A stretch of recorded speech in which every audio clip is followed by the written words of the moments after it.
Olá, me chamo Daniel Gomes de Carvalho, sou professor do Departamento de História aqui da USP, eu sou professor da área de História Moderna, e hoje eu queria comentar com vocês sobre um quadro, que é um quadro fundamental daquilo que se convencionou chamar de o Renascimento. Esse quadro que vocês estão vendo se chama Os Embaixadores, de Holbein, o Jovem, de 1533. Bom, muitos de vocês talvez já tenham se deparado com esse quadro em livros didáticos, manuais diversos.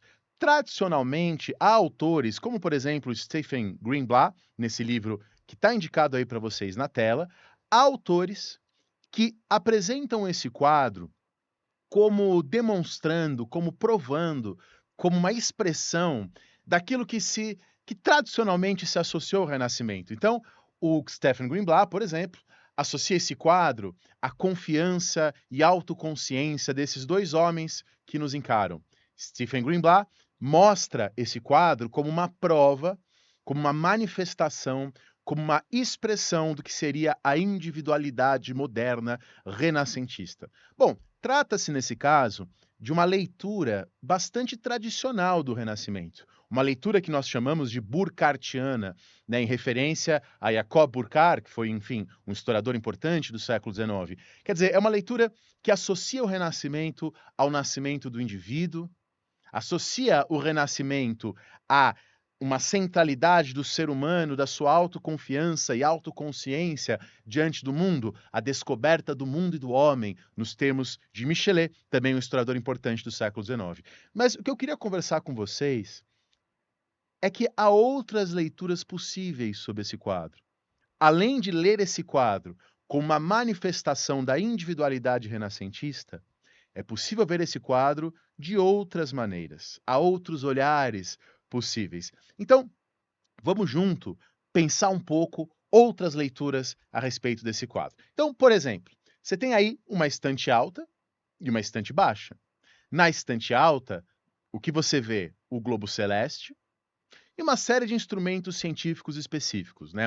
Quadrantes, o relógio de sol, o torquetum. Na estante baixa, você vê já uma outra série de instrumentos. Na estante baixa, você vê 2 livros, é um inário e um livro de aritmética mercantil. Já vou dizer de quem é esse inário, né? Vai ser um ponto importante. Bom, além disso, você tem um alaúde, um globo terrestre, uma caixa de flautas, que você vê aí bem no cantinho, um esquadro e um compasso. Ora, nas mesas que estão apresentadas nesse quadro, Os Embaixadores, vocês encontram então uma série de instrumentos que dizem respeito a uma série de conhecimentos, que não são quaisquer conhecimentos. Esses conhecimentos são conhecimentos que eram estudados nas universidades nesse momento histórico. As 7 artes liberais, o trivium e o quadrivium. Então, os instrumentos dizem respeito à gramática, à lógica, à retórica, à aritmética, à música, à geometria e à astronomia. Agora, esses instrumentos que dizem respeito a esses conhecimentos universitários, no contexto de um quadro renascentista chamado Os Embaixadores, tem qual significado? Ora, os instrumentos sugerem que o conhecimento em política e em religião estão intimamente ligados à educação humanista. Quer dizer, os estudos das humanidades, enfim, que dizem respeito, fortemente a esse período. Então, o quadro está sugerindo para nós que a educação humanista torna, melhor, ela é útil, ela é importante para a carreira dos embaixadores, né, enfim, como legislador, como padre, como secretário e etcétera. Bom, alguns outros pontos importantes para vocês pensarem. Então, primeiro, quem são esses 2 embaixadores? Né, não são meramente figuras que representam os embaixadores de maneira geral. O quadro está dizendo respeito a 2 figuras específicas. Jean de Dinteville, que era o embaixador francês na corte de Henrique VIII, é quem está à esquerda, né, do quadro, e à direita, à nossa direita, né, está a figura de Georges de Selve, que era o bispo de Lavaux, enfim, que eram 2 embaixadores franceses que estavam na corte de Henrique VIII. Então veja, a presença desses 2 embaixadores, junto a esses instrumentos, nos dão uma sugestão a respeito da importância desses instrumentos para a ação, para os trabalhos que eles foram fazer na corte. Mas enfim, É um pouco mais do que isso. Há outros aspectos também em jogo nesse quadro. Por exemplo, nós temos aí um alaúde, como eu falei para vocês. Percebam que as cordas desse alaúde estão quebradas. E eu falei que há ali também um inário. O autor desse inário é Martinho Lutero. Então, o Inário ao lado da corda é, na verdade, um livro de Martinho Lutero, a Reforma Protestante, iniciada a data convencional do início da Reforma Luterana, 1517. Né? O quadro, portanto, é um pouco posterior a isso. E aí, justamente, a presença do Inário e a presença das cordas quebradas do alaúde nos levam a duas questões fundamentais. A duas questões fundamentais. Primeiro, o conflito religioso que está acontecendo nesse momento, né, a fratura religiosa que toma conta da Europa com as reformas protestantes, as chamadas reformas protestantes. Ora, além disso, a presença do Inário, o Inário é um livro impresso.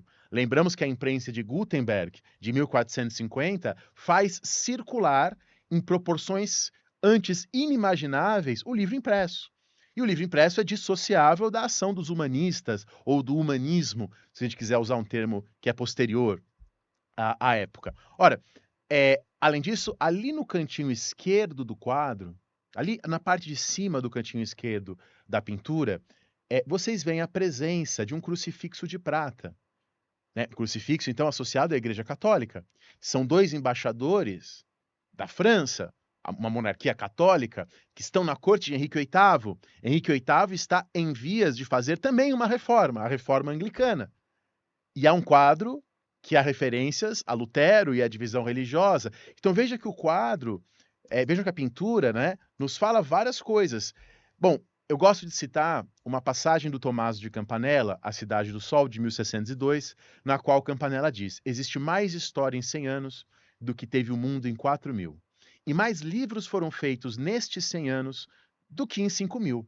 E as estupendas invenções da bússola, da imprensa e dos arcabuzes, grandes sinais da união do mundo." Veja, textos que dizem respeito à fratura e ao grau de transformações que estão sendo sentidas nesse momento. Aliás, isso é uma citação que está no livro de Jerry Broughton, O Bazar do Renascimento, que vocês estão vendo aí na tela. Segundo Jerry Broughton, 20% dos livros impressos em alemão nesse momento eram atribuídos a Lutero. Então, a reforma protestante e a invenção da imprensa são fenômenos indissociáveis. E isso está colocado aí na tela que vocês estão vendo. Então, nas palavras do Jerry Broughton, a relação entre o achievement, né, as conquistas, os alcances, aquilo que são as conquistas e realizações do Renascimento, e a ansiedade que essas realizações criam, são fundamentais para pensar esse período. São fundamentais para pensar esse período. Voltemos então à tela. Bom, você tem, como eu disse para vocês, o inário, você tem ali também o alaúde, mas você tem também, ali embaixo do quadro, um outro livro impresso, que é um manual para mercadores calcularem os seus lucros e as suas perdas. Também a realidade comercial, a realidade econômica é indissociável da discussão sobre o Renascimento. E logo acima do manual para mercadores, um globo. Veja, o globo sugere uma representação do mundo em 1533. Né? Lembremos, enfim, que estamos na época das assim chamadas expansões marítimas. Veja, o globo marca as descobertas, né, como elas eram entendidas, quer dizer, as viagens dos navegadores. O globo marca o Tratado de Tordesilhas e o globo marca o nome Europa. Veja, você tem nesse período muitos textos que começam a falar com mais frequência, usar com mais frequência a palavra Europa. Essa é uma palavra que começa a aparecer, e inclusive aparece no século XV um neologismo, que é o neologismo europeu. Então, o termo europeu, pelo menos de acordo com um historiador chamado Chabod, é um termo que entra em circulação no século XV. E isso está marcado também nesse quadro. Vejam, então seria nesse período que nós temos textos nos quais aparece com mais frequência a palavra Europa, e a Europa, ainda de acordo com o historiador Chabod, é identificada cada vez mais com o cristianismo. Isso em contraste com os otomanos, enfim, que também aparecem no quadro. Vamos falar agora sobre isso. Veja, porque aqui nessa tela você tem alguns outros elementos importantes. Eu falei que são 2 embaixadores da França que estão na Inglaterra, e o motivo da visita deles já ficou claro pelo que foi dito até aqui. Dinterville e Sèvres estavam na Inglaterra em 1533, às ordens do rei Francisco I da França. Henrique VIII havia se casado com Ana Bolena e ameaçava deixar a Igreja Católica caso o Papa não aceitasse a sua separação. É importante dizer que esse pedido de separação era algo que havia sido aceito por outros papas. Outros papas aceitaram esse tipo de pedido em outros momentos. Então não é algo, às vezes, tão excepcional quanto as pessoas pensam, né? As pessoas falam: "Ó, Henrique VIII, criou a Igreja Anglicana para se separar". Não é bem assim, né? Esse tipo de pedido poderia acontecer, já havia sido aceito em outros contextos. Mas, bom, isso a gente pode falar em outro momento. Aqui eu queria marcar que era essa a razão da visita dos embaixadores, né? Dinterville e Sèvres tentavam dissuadir o rei Henrique VIII a deixar Roma, né? Tentavam convencê-lo a não deixar Roma nesse momento.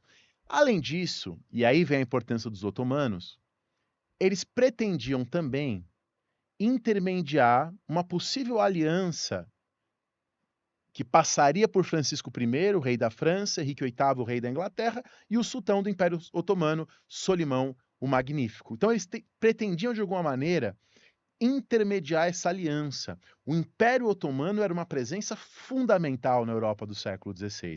Inclusive, o tapete que vocês estão vendo aí, cobrindo a estante de cima, é um tapete otomano. O quadro também nos lembra a presença do Império Otomano, que eles eram chamados pejorativamente, muitas vezes, de turcos. Mas nós, historiadores, sabemos que o Império Otomano não era o Império Turco. Era, na verdade, um império que envolvia vários povos, e em muitos momentos na história do Império Otomano, a parte europeia foi a parte mais importante, quer dizer, a parte que está nos Balcãs foi a parte mais importante do Império Otomano. Mas eles eram pejorativamente chamados de turcos, né? O termo turco no século XVI às vezes frequentemente aparece como sinônimo de muçulmano, de maneira um pouco imprecisa.